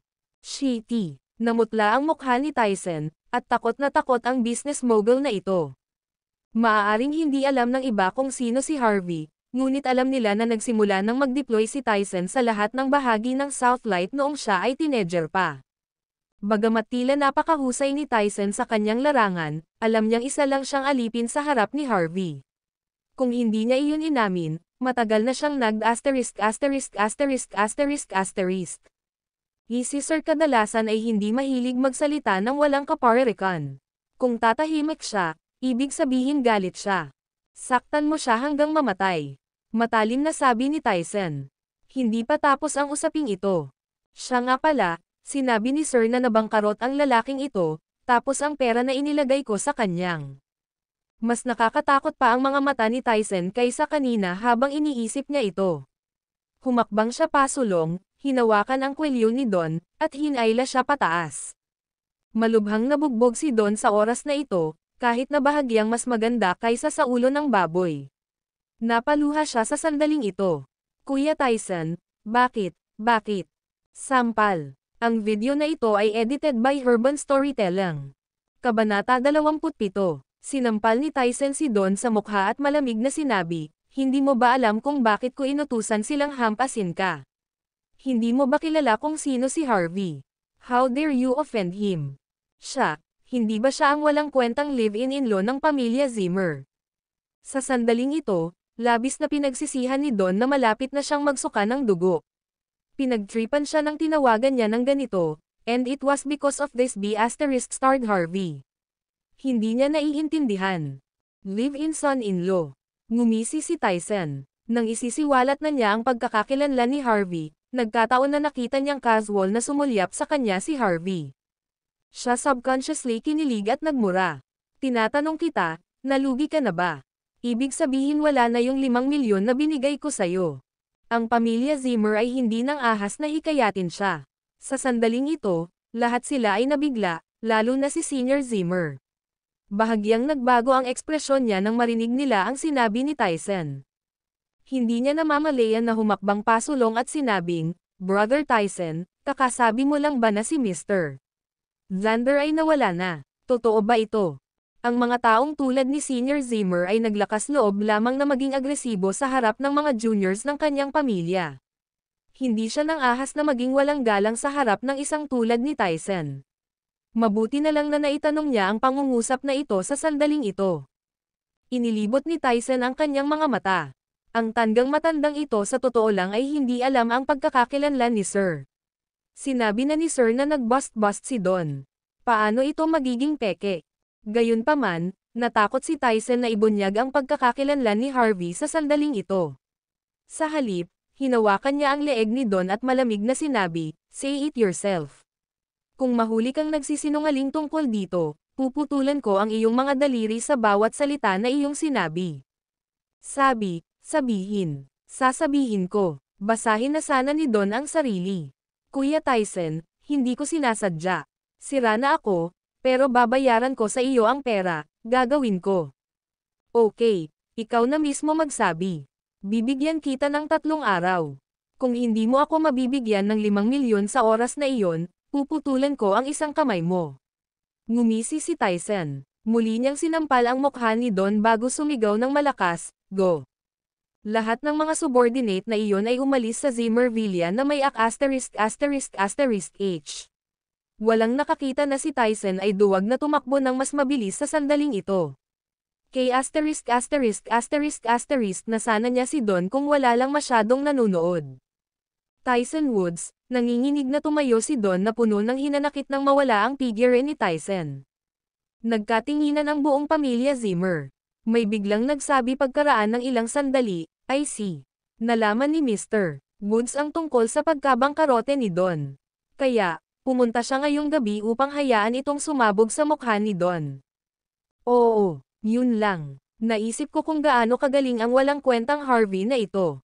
Maswerte lang siya na nasa tamang lugar sa tamang oras nang dumating si Brother Tyson para kay Don.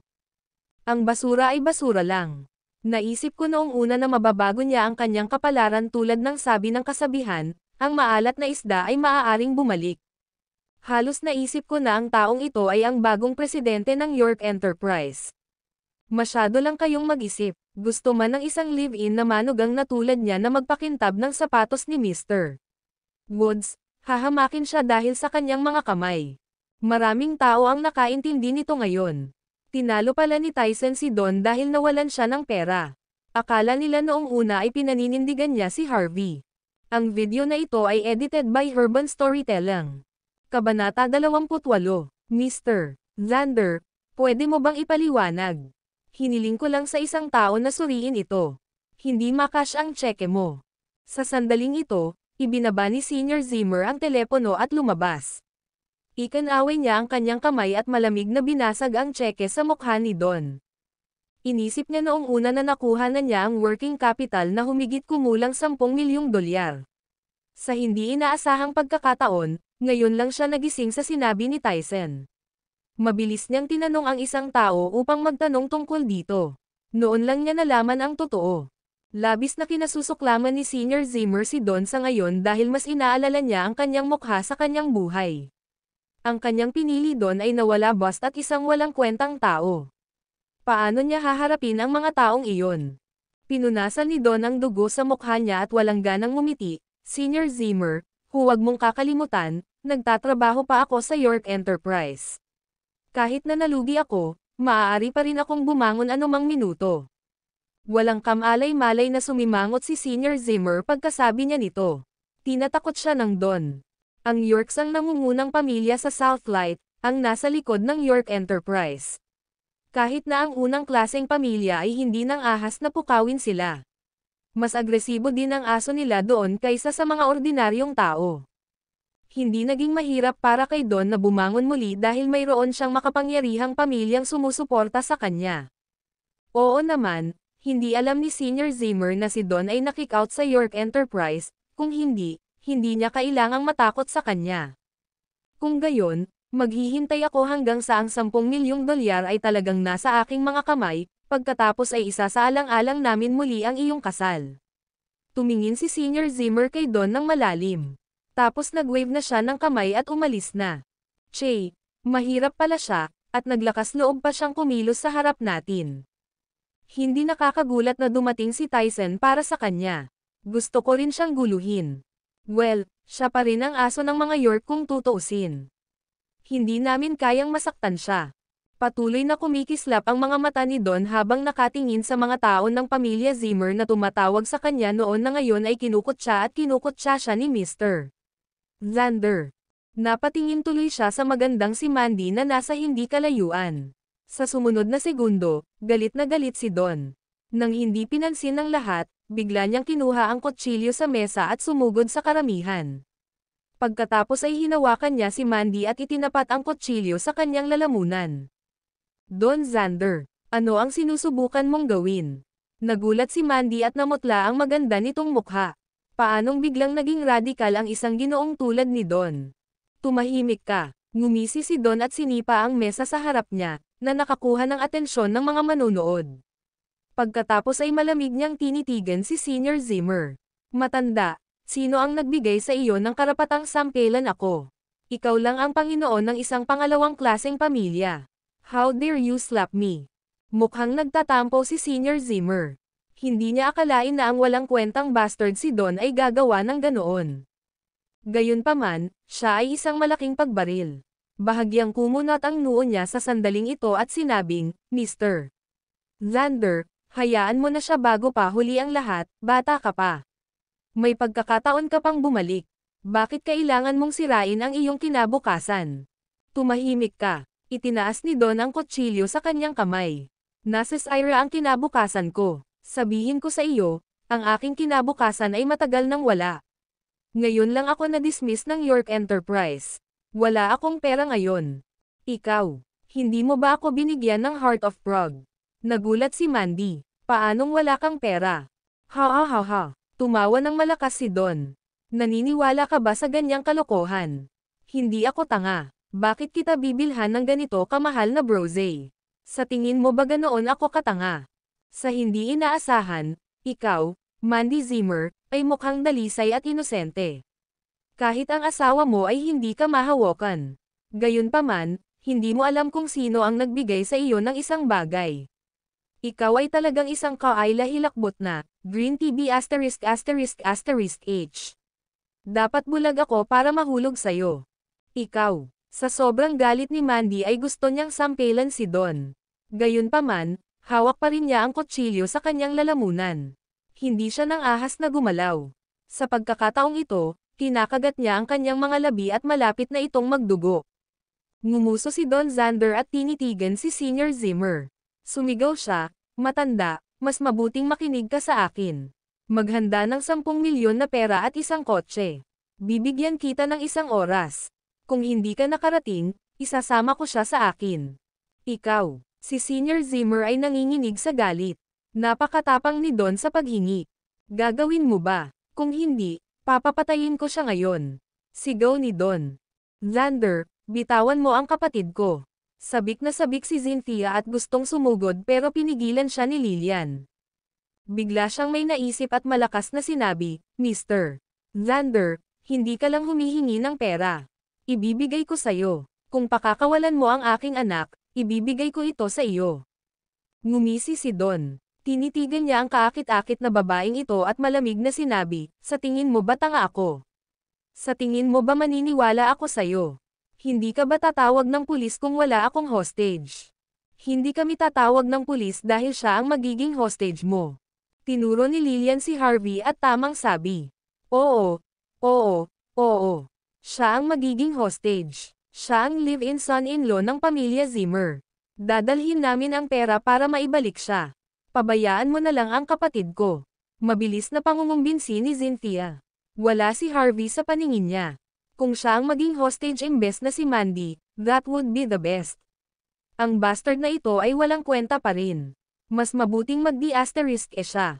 Okay, ngumisi si Don, itong basura ang Samire sa plano ko. Kung hahayaan mo siyang maging hostage, ibabalik ko sa iyo ang anak mo. Ang video na ito ay edited by Urban Storytelling. Kabanata 20. Tumanggo si Lillian. She then rushed to Harvey and scolded him, narinig mo na ba? Bilisan mo at maging hostage ka. Walang silbi kung ang mga basurang tulad mo ay hindi magiging hostage. 3 taon ka na sa pamilyang Zimmer at binigyan ka namin ng pagkain at pinakitunguhan ka namin ng mabuti. Ngayon ay ibinababa mo kami sa iyo. Kung tatanggi ka pa rin na maging hostage, hindi kita papakawalan. Nanlamig ang itsura ni Harvey, ngunit nang makita niya ang maputlang mukha ni Mandy, lumambot ang kanyang puso. Sino ang nagtanong sa kanya na umibig sa kanya nang walang pag-asa? Okay, huminga siya ng malalim at hindi pinansin si Lillian. Naglakad siya palapit kay Don at mahinang nagsabi, Don, ako ang magiging hostage mo, palayain mo ang asawa ko. Nagulat si Mandy. Hindi makapaniwalang tumingin siya kay Harvey at sinabing, hindi, huwag kang lalapit. Huwag kang mag-alala, asawa kita, at paprotektahan kita. Ngumiti ng malumanay si Harvey at naglakad papunta kay Don. Hinayaan niyang hawakan ni Don ang kutsilyo sa kanyang lalamunan. Ngayon, pwede mo na siyang bitawan, di ba? Naramdaman ni Mandy na bahagyang lumuwa ang kanyang mga mata. Bagamat ang lalaking ito ay maaaring walang malaking kayamanan at kapangyarihan at walang silbi, handa siyang kunin ang kanyang lugar bilang bihag. Mandy, okay ka lang. Mabilis na tumakbo si Lillian. Tiningnan niya si Mandy mula taas baba na kinakabahan. Inay, okay lang ako. Pero si Harvey, siya, nakahinga ng maluwag si Mandy. Gayunpaman, mukhang nag-aalala siya pagkatapos na sumulyap kay Harvey, na naka-hostage sa hindi kalayuan. Hindi man lang lumingon sa direksyon na iyon si Lillian at malamig na sinabi. Walang mangyayari sa kanya, maghintay hanggang sa mawala ang galit ni Don, saka siya magiging maayos. Dapat umiwas ka na lang dito. Ina, pero, ayos lang, siya ang live-in na manugang ng aming pamilya. Hindi ba't 3 taon natin siyang pinalaki para lang sa sandaling ito? Bakit may pakialam ka pa rin sa kanya? Malamig na sabi ni Lillian. Oo, fair na. Pinigilan din ni Cynthia si Mandy. Natatakot siya na baka may gawin si Mandy ng biglaan. Hindi ako aalis. Hindi pa neresolba ang usaping ito, sabi ni Mandy. Gayunpaman, hindi siya pinansin ni Lillian at Cynthia at kinaladkad siya. Nagkatinginan ang iba pang miyembro ng pamilya Zimmer. Nag-aatubili silang magbayad kahit ngayon lang hostage si Mandy. Dahil ang hostage ay nagbago kay Harvey, tiyak na hindi nila babayaran ang pera kay Don. Maging si Senior Zimmer ay malamig ding sinabi, itapon mo sila. Natigilan si Don. Kinagat niya ang kanyang mga ngipin at sinabing, matanda, hindi ka ba natatakot na mamatay ang iyong apo? Pwede kong palitan ang apo kung kailan ko gusto. Hindi siya nagkakahalaga ng 10 milyon. At saka, simula ngayon, hindi na siya magiging apo ko. Hindi man lang sila nilingan ni Senior Zimmer pagkatapos magsalita. Sa halip, tumalikod na lang siya at umalis. Ang dalawang basurang ito ay talagang nakakasira sa paningin. Maya-maya, parehong pinalabas ng gate ng mga security guard sina Harvey at Don. Hindi man lang sila tumingin sa kanilang dalawa na para bang walang kwenta ang buhay at *******h ni Harvey. Walang ekspresyon si Harvey sa gawin ng mga gwardya. Gayunpaman, biglang tumawa si Don. Harvey, ganito ba ang status mo sa pamilya? Bakit mo sila tinutulungan at maging hostage? Sa tingin ko, mas malala pa sa aso ang status mo sa pamilyang Zimmer. It's none of your business. Hindi mo kailangang mag-alala tungkol dito. Alam kong asawa ko si Mandy. May marriage certificate pa nga tayo, at ikaw. Gusto mong maging manugang ng pamilya Zimmer ngayong gabi. Paano? Bigla ka bang naging miserable? Humalaklak si Harvey at hindi pinansin ang kutsilyong nasa kamay ni Don. Maniwala ka man o hindi, papapatayin kita. Malamig na sigaw ni Don. Mahinahong sabi ni Harvey, kalimutan mo na, basura na parang wala kang lakas ng loob na gawin ito. Kung malakas ang loob mo, kanina ka pa pinaalis ng mga security guards. Hindi ka maghihintay hanggang ngayon. Don, gusto mo bang malaman kung bakit ka nalugi? Ang video na ito ay edited by Urban Storytelling. Kabanata 30. Bakit? Mababaliw na si Don. Nakatanggap siya ng tawag ngayong gabi at hindi maipaliwanag na sinabi na siya ay nalugi. Gusto rin niyang malaman kung bakit. Ngumiti si Harvey at inilabas ang kanyang cellphone para ay redial ang isang numero. Kanina lang ipinadala sa kanya ni Ivan ang kanyang numero ng telepono. Mabilis na nakakonekta ang telepono, at ang boses ni Ivan ay nanggaling sa kabilang dulo ng telepono. President, Pinaalis ko na si Don Xander na sumusunod sa utos mo. At the same time, hinayaan ko na rin ang mga abogado na mag-follow up sa project funds ng kumpanya na kanyang kinulit. Miss Xavier. Nagulat si Don nang marinig niya ang pamilyar na boses. Sa sandaling ito, nakaramdam siya ng pagkahilo na nagsimulang lumabo ang kanyang paningin. Nalaglag ang kutsilyong nasa kamay niya sa lupa. Bulong niya, paano ito posible? Paano magiging bagong presidente ang isang walang kwentang tulad mo? Ito ay imposible. Imposible.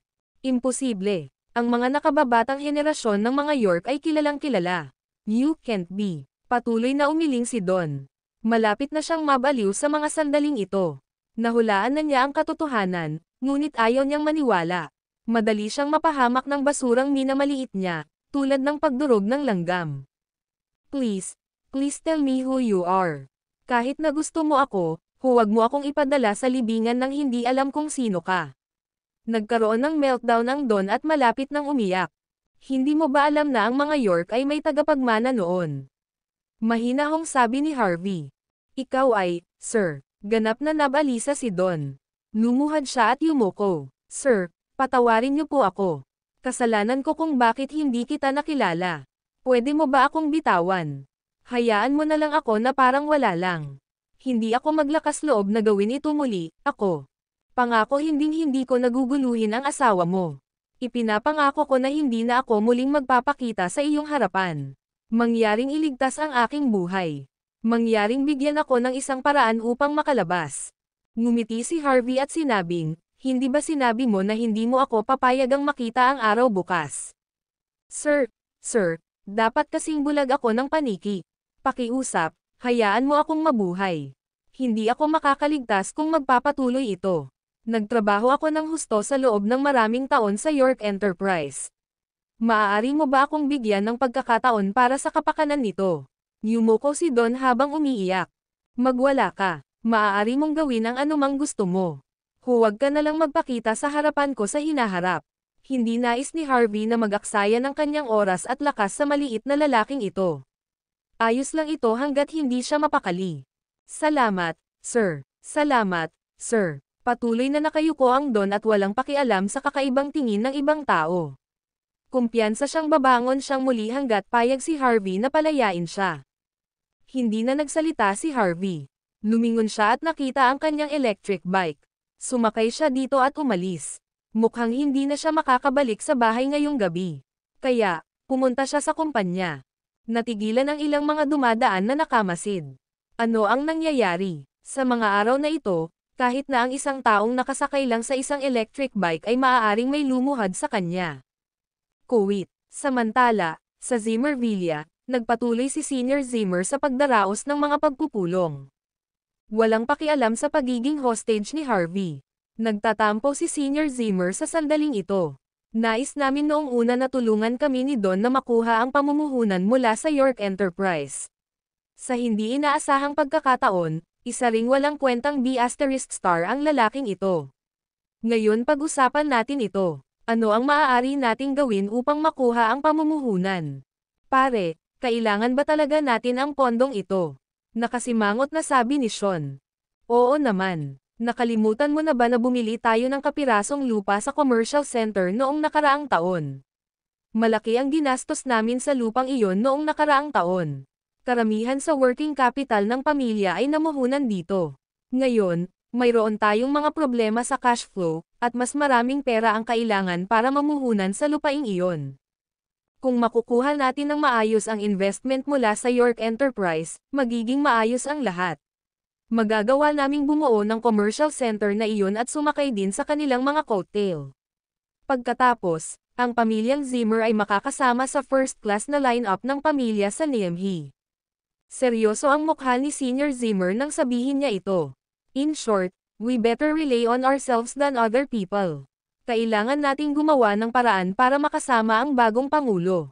Pagkatapos lamang, tayo ang pamilyang Zimmer ay muling babangon.